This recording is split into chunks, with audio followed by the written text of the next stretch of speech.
Hello, everyone. Welcome to another podcast. How are you doing today? Welcome to episode 26 of the Ben Lister podcast. The BL and Friends podcast. Right, let's crack on. As you know, each week I have my friends as guests to talk about their hobbies, their jobs, their careers.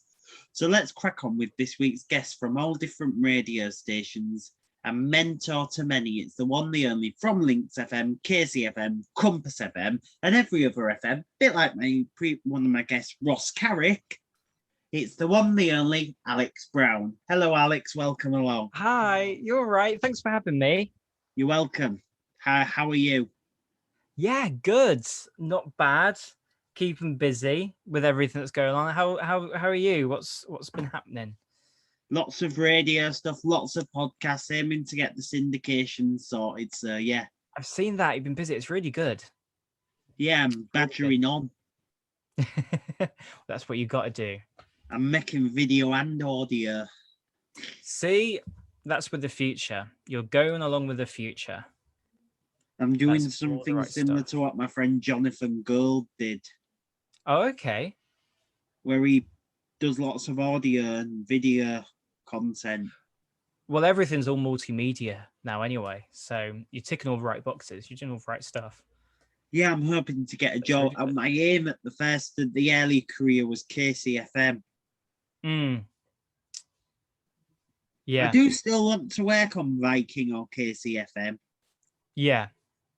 It's fun. It's fun those sort of stations. It's like because Links is owned by the same. My aim is to be on every Bauer station. Well, I believe in you. I mean, it's maybe fun, end my career at the BBC.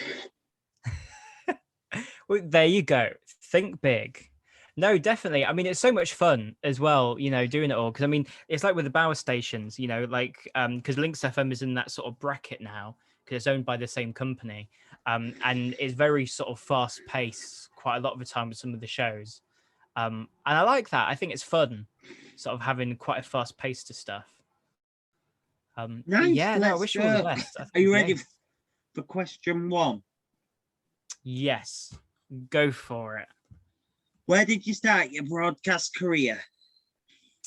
So I started it in community radio, because around where I lived, there wasn't any sort of hospital, because a lot of people seem to do it in sort of hospital radio, stuff like that. I missed out on that because there wasn't really any hospital radio. So I went into community radio, and that was a place called Siren FM. And I started there when I was about 13 as a volunteer. So I'd kind of just be the shy person, just watching what others were doing. And then I'd sort of sneak into a studio on my own when no one was looking, and then sort of have a go at doing a radio show and see how it all worked myself. And touch wood, it went all right eventually. And then I got my own show. And so it all started in community radio. Yeah, brilliant. Yeah. Yeah. So yeah, it was really good. It was really fun. It was cool doing community radio, because I feel like the people who work at community radio, the managers, would disagree, but I think anyone who's done community radio would agree that it's the place where you make your own mistakes, and you just learn your craft, and you get things wrong and you learn from it, and you just kind of shape the sort of presenter that you want to be. And I think, you know, it's great to have community stations and hospital stations and student radio stations that have that. Yeah, brilliant. Yeah. We'll move on to question 2 now, because I want to get done quickly today so I can have some food and a warm drink. Don't worry. Who were your broadcast inspirations when you were starting out? You see, I almost feel I don't ever feel embarrassed, but I feel like I was late to being inspired in terms of radio, because between you and me, I used to think that radio was really boring. And that was because whenever I was in the car or whatever when I was a kid, my mum and dad would play Radio 4. And I mean, I can listen to Radio 4 now and appreciate it and you know, listen to it and enjoy it. But when you're like 5 years old in the back of a car, just hearing people talking, you think, well, where's the music? This is the most boring thing I've ever heard. And I thought that was all what radio was.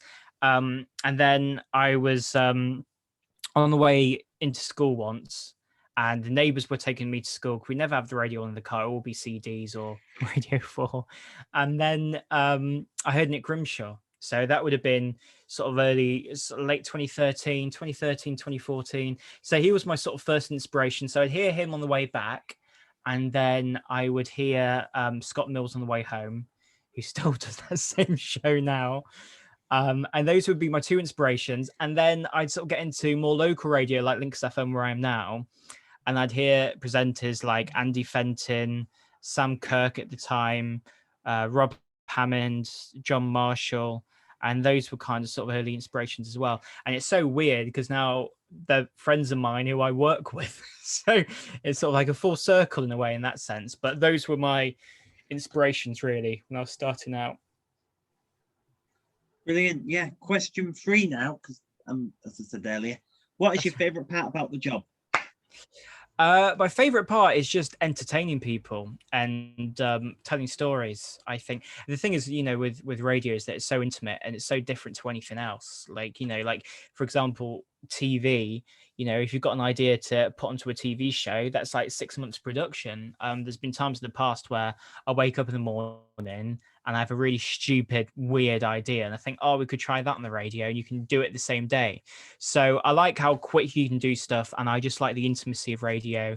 And I like talking to the listener as if it's just one person and it's just one person. So it's all very intimate.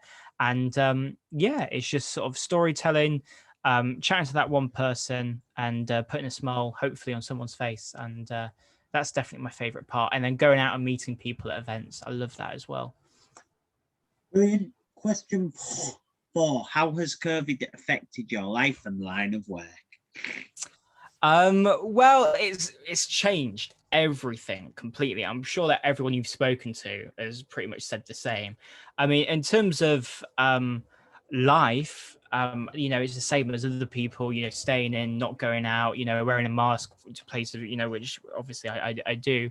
And, obviously I agree with. I mean, I never really complain about it because it's like, it's not as bad as, like emergency workers and all the long shifts that they're going through or other key workers. So I feel like I should sit here and complain, and I've got nothing to complain about. But in terms of work, it's changed everything. I mean, I've not been in a radio studio, for getting on for 2 years now, since March 2020. Which is insane. And that changed just everything completely, because we all left one day and we were just like, well, we'll see you next week or in a couple of weeks. That was the last time we saw all of each other. So, yeah. And then in terms of the actual work and stuff, it was so weird because in the early days there was so much sort of different communication coming around, and when you work in local radio, you talk about stuff that's happening in the community, events that are happening, things what people are doing. But then you've got like a feature that might be sponsored where you like read out different events that are going on, but at the same time you've got the government telling you not to go out anywhere. So it's sort of it was kind of a weird kind of fraction of sort of fragments of different things, not really knowing what to do at the start. But it's definitely changed my life, because I live in London now, like we were chatting about earlier. And there's no way I would be able to move into London if it wasn't for COVID, because everything's all done from home now. So with me doing my show from home for a year and a half, getting on for 2 years, I can literally do my show from London. So it's changed everything. And I think it's changed everything. I think even when we get to a position where COVID is pretty much eradicated, I think things won't go back to how they were pre-COVID. There's going to be a post-COVID, I think. So, for example, there's going to be people like sales teams. There's some groups already that have always sort of had sales teams working from home, but I think there's going to be a lot more people who just stay working from home for good after COVID. So it'll be interesting to see how things stay as they are after. But yeah, it's literally changed everything, changed the industry completely. Yeah, brilliant. Yeah, last question. What advice would you give to young aspiring broadcasters who are starting out? I would say just try and get experience anywhere. it's so hard because obviously in a sense the radio industry is a lot smaller now. So where there was sort of independent local stations, they're now mainly networked, or they're part of these big networks. So it's not as easy as it was sort of, you know, even a decade ago to get your foot in the door. So what I'd say is try out, you know, community radio stations, hospital radio, student radio stations. If you can't get into the door anywhere, then buy yourself a USB microphone, because the way I'm talking to you now is literally how I do a show, just a USB microphone. Plug it in, start your own podcast, and just talk about stuff that you're passionate about. You might be passionate about video games, you might be passionate about music or films. Just be you and just create audio content and put yourself out there. And I'd say see yourself as a brand. So see yourself as like Ben Lister, and you know what you want to sell to that audience, whether that be your personality or your passions, or a mixture of all of that.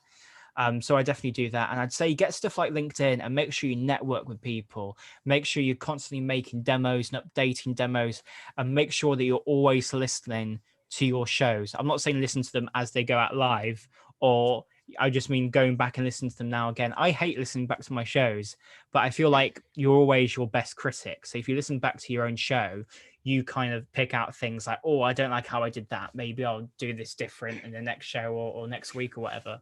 So I just do that. But I just get yourself out there, be really creative, create your audio content, and just make sure you just be you and just sell yourself and your personality.